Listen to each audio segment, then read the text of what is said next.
લગભગ દર વર્ષોથી ખેડ વિસ્તારની અંદર ચોમાસામાં વરસાદી પાણી, નદીઓના પાણી ખેડ વિસ્તારમાં ભેગા થાય અને ભરાઈ જવાની સમસ્યા વર્ષોથી ચાલે છે. ભૂતકાળમાં થોડી કામગીરી થઈ, પરંતુ દર વર્ષે આ પૂરની પરિસ્થિતિને કારણે, વધારે વરસાદને કારણે આ ખેડમાં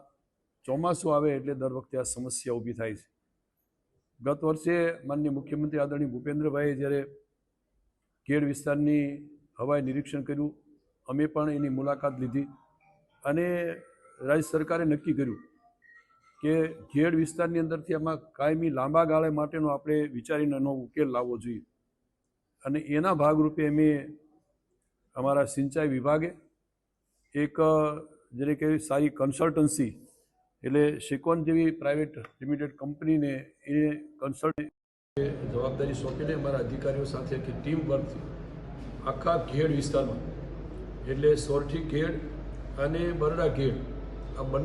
બંને વિસ્તારની અંદર સમગ્ર રીતે આ કેટલું પાણી આવે છે, કઈ રીતે નિકાલ થાય અને કેટલી જરૂરિયાત રહે છે, આ સમગ્ર પાસાઓને ધ્યાનમાં રાખીને સર્વે અમે કરાવડાવ્યું.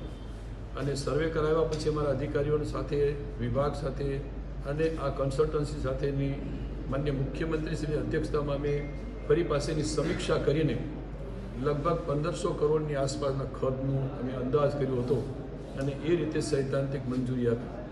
બરડા ખેડ